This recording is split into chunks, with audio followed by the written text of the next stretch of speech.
Massive price cuts are hitting the Denver housing market like we haven't seen in years. Nearly 1/3 of all listings have slashed their prices. Over half of July's sales went below asking price, and the $750,000 to $1 million segment has turned into a full-on battlefield. Today, I'll break down exactly where and why these price cuts are happening, which segments are getting hit the hardest, and what this means for both buyers and sellers. We'll talk inventory spikes, buyer psychology, interest rate triggers, and the neighborhoods where you can now get way more house for your money. So the big question, are these price cuts a sign of opportunity or a red flag for the Denver market?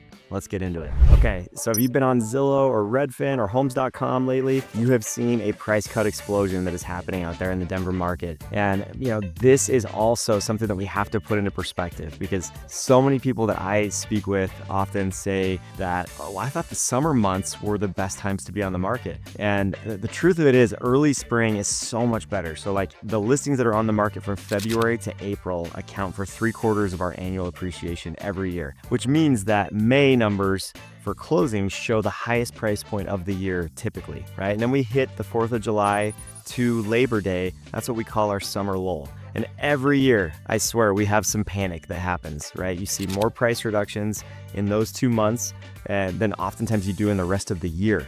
Those 2 months account for a lot of motivated sellers. They're on the market because they have to be, not because they want to be. Also, you have to account for the fact that our inventory has climbed this year because of affordability issues. Now we're about 14,000 homes on the market, which is 32% up from this same time during the summer lull last year. And so there's definitely more supply on the market, less buying demand because of affordability, which is causing all these price cuts to happen and causing so many sellers to be saying, where are the buyers? Why is my home not getting shown? So it's kind of a common theme right now with most sellers that are on the market. So you may ask, well, where are we at with pricing? How has this affected pricing for homes? So on average, our single family homes are down 1% year over year, and our condos and townhomes are down 6.89%, so almost 7% in the last 12 months, which has been pretty significant for them. They're on sale for about $40,000 less than what they were last year. We're absolutely seeing the most price cuts in that $750,000 to $1 million segment. And that's happening because our move up buyers have kind of disappeared. So a lot of those buyers that, bought a single family home entry level, in that 500 to 600 range a few years ago, they're still holding on to those low interest rates and aren't willing to jump up $1,000 or more in interest per month to get something a little bit bigger. And so as the gap narrows, right? If interest rates start to come down, you'll see way more of those move up buyers jumping up into that 750 to $1 million market. And it's pretty crazy because the market from 600 to about 650 is hopping right now. We've done a lot of transactions, and I know a lot of others that have in that 6 to 650 range. And a lot of those are entry level and single family homes. But the fact of the matter is you can almost buy twice the home with twice the square footage in that 750 to $1 million segment. It's crazy that you can buy almost double the home for $100,000 more, but it's true in a lot of cases. And so there's some opportunities out there, I believe, for buyers to really add to square footage like they haven't been able to do before for a nominal price. The numbers don't lie. We're seeing price cuts across Denver like we haven't seen in years. I walked through a home in Highlands Ranch last week that started at $825,000 in June and just dropped to $765,000. That's a $60,000 reduction in just 2 months. So what's actually driving these price cuts? It's not just one thing. It's a perfect storm of factors coming together at exactly the same time. So what are some of the factors that are causing this inventory surge and price cut increase? Well, it's just that inventory went up 32% last year. And now we've got 14,000 homes. We're over that balance line of 12,000 homes, like economists say. Is that balance line where neither seller nor buyer has an advantage. Right now, buyers have the advantage. Not just that, but they have the seasonal advantage. Being in August, it is tougher right now to sell a home because there is way less buying demand. You think about it, the normal average life of most people right now is you got some that are, enjoying the weather because we only have it for so long here. You got some that are going back to school, getting kids back and not thinking about housing. You've got lots of distractions during this time of year, and very few people are actually thinking about a real estate transaction right now. 70% of non-homeowners can't afford the average mortgage payment. That's another huge factor right now. So anyone that's on the outside looking in is just hoping and praying that prices will continue to drop and come down. The average mortgage payment approaching $5,000 per month for median homes is a tricky one for a lot of people to get to with incomes these days. Also, longer days on market is absolutely correlating with lower final sales prices. We're in what we call the summer lull. This happens every year. July 4th to the week after Labor Day. People are enjoying the perfect Colorado summer weather. They're at the lake, traveling, or focused on back to school. Denver's not like Florida and many places with humidity in July. I was just in Florida a couple weeks ago, and it was absolutely brutal in July. Nobody wanted to be outside. You have to be in AC or in the water. Here, we're all hiking, biking, enjoying that nice thin mountain air and the outdoors instead of house hunting. The longer homes sit on the market, the more likely prices will drop. It's been tracked for over 100 years that the longer a property stays listed, the less sellers typically net. Smart sellers recognize this, and they're making adjustments every couple weeks to stay competitive rather than chasing the market downward. While inventory and seasonality are big factors, there's another critical element affecting buyer behavior that's creating a fascinating psychological dynamic in the market. So we're talking about the psychology behind interest rates and where buyers' heads are at as far as that goes. So we have had a recent drop. Mortgage rates have dropped from 7.25% to approximately 6.57% just in the last 5 weeks. So this actually increases a buyer's ability to purchase by about $20,000 to $30,000 on a $3,000 monthly budget. Okay? So if they're looking at higher priced homes, it's even more than that. It could be double. And so that really does help. If someone's qualified for $700,000, all of a sudden now they qualify for $740,000 or $750,000. That's a big deal. It's a big difference in their price point,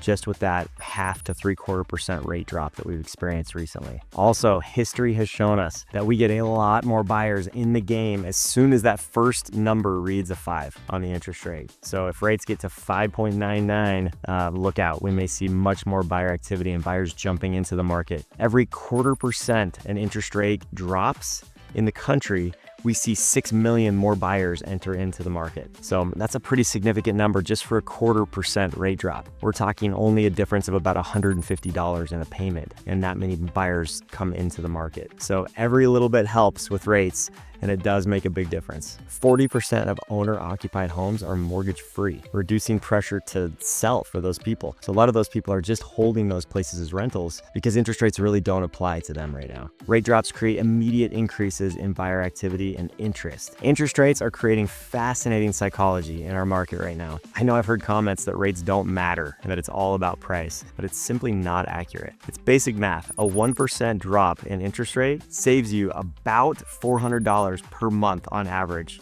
in your Denver home. That's $4,800 a year you're not wasting on interest. What's particularly interesting is the psychological thresholds with rates. When rates have a 6 in front, buyers start paying attention. When they have a 5 in front, we see a flood of buyers enter into the market. We're getting closer to that threshold, and smart buyers are moving now before the competition increases. Not all segments of the market are experiencing the same level of price cuts. Some areas are getting hit much harder than others. If you're looking at a condo or a townhome, you're looking at almost a 7% price drop compared to last year. The average attached home has fallen about $40,000 in the last 12 months. That's significant. The $750,000 to $1 million segment is where you're seeing the biggest price cuts. I'm telling you, if you're looking in this range, you could get twice the house that you could have gotten just a year ago. Sellers in this bracket are slashing prices left and right, wondering where the buyers went. What's happening is that move-up buyers who would normally be in this bracket are holding on tight to their 2 or 3% mortgages with a death grip. They're choosing to stay put rather than double their interest rate, even if their current home no longer fits their needs.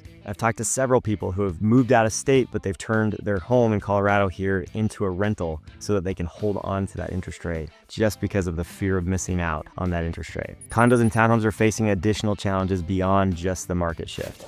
HOA fees have skyrocketed. Special assessments, meaning assessed fees on every owner within an HOA community, are popping up everywhere due to deferred maintenance on decks, siding, roofs, all kinds of things, and insurance issues after hailstorms that are creating real concerns for buyers. Nobody wants to sign up for a $3,500 monthly payment, plus deal with an HOA that's constantly increasing its dues, plus be hit by a special assessment for up to $10,000 for something like a roof replacement next month. As a buyer, just as a side note, there is a way to protect yourself.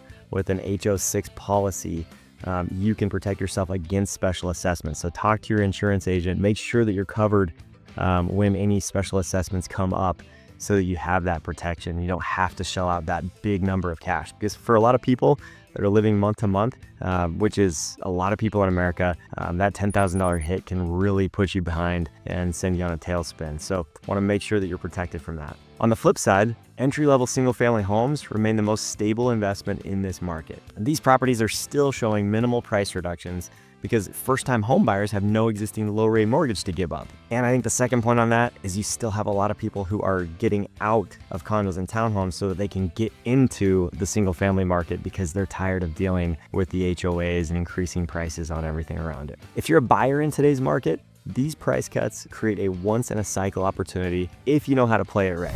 Okay, so buyers, even though there are a ton of distractions out there right now, I know the good weather's out there here in Denver, but listen up real quick, okay? With more than 55% of homes selling for below their asking price, summer offers way less competition. So you're not competing with all those people that buyers in the pandemic were competing with, right? Not even close. The numbers have completely changed and scaled to your advantage. Be aware also that the potential to get a rate buy down, whether it's a permanent buy down or a temporary buy down, is increasing right now. So it's becoming more common and potentially reducing your effective rate by up to 2%. So if that happens, you're saving on average about $800 per month in that first year, which is a huge drop, and that's just pure savings to you. Another thing to mention is contingencies are now being accepted more frequently. So if you have sold a home and it's under contract right now, but it hasn't closed yet, you can still move on and buy your next place. There's also some great lending plans which will allow you to go buy first and then sell second. So that's been an update just in the recent years, and it's way more affordable now than it used to be. Also, you're way more likely to get inspection items addressed by sellers, even the large scale ones. That sellers would have just balked at 4 years ago. Now they're paying attention and they do not want to go back on the market. So for all those reasons, it is such a great time to buy right now in 2025. If you're a buyer right now, this is your moment. It's like the jackpot. You've got increased inventory, motivated sellers, falling interest rates, and less competition during the summer lull. This combination doesn't happen very often. If rates continue to slide down towards 6% or below, and you can negotiate a 2-1 buy down on top of that, you could be looking at an effective rate of 4% for your first year. That's hundreds of dollars in monthly savings. And looking at historical data, Denver home prices rarely decrease. If you look at the price graph from the 1930s to today, you'll see that significant drops in our area only happened during the Great Recession and the Great Depression. During the Great Recession in 2008 to 2011, we lost between 8 and 20% of the value of our properties, depending on where you were at in town. And in most recessions, Denver actually gains 1 to 3% per year in home values. So if you're waiting for a massive 20 to 30% price drop, that would likely mean you're waiting forever while missing the opportunity right in front of you today. While buyers have a clear advantage right now, sellers need to adjust their strategy dramatically to succeed in the shifting market. So if you're a seller in today's market or thinking about putting your home on the market, longer market time historically correlates with lower final sales prices. It's been tracked for over 100 years. And so the current strategy suggests pricing 3 to 4% below comparable sales from the start. That way you're not chasing that market downward. You also need to use professional photography. I can't tell you how many times I see photos that are done with an iPhone. They're blurry, they've got stuff all over the place, right? Water bottles in the background or trash cans showing, plungers, toilet brushes, toothbrushes, soaps all over the counters. As those little things, they really do matter. And when you're listing a home in a market that's saturated with inventory, buyers are going to be more and more selective on not only the houses that they write offers on, but the houses they even leave their home to go see. And so if I can give you any tip, it's aim to be like a retail store. Think about when you walk into a mall and you smell that beautiful smell. When you walk into the retail store, you see everything folded perfectly, decluttered, looking great. You want to aim for that as much as possible. And I know perfection is not attainable in most cases, especially if you're living with kids and pets and all kinds of things, that can be a challenge. Believe me, I know. But when you're selling, you live in your house one way and then you sell a different way. And I want you to think of that retail store analogy. So professional photography means HDR quality with drone photos if you've got a premier location that you want to showcase behind you, and 3D tours that really double your viewership on Zillow and Homes.com is essential. It's so important because that's number one and number two in the industry as far as public real estate sites.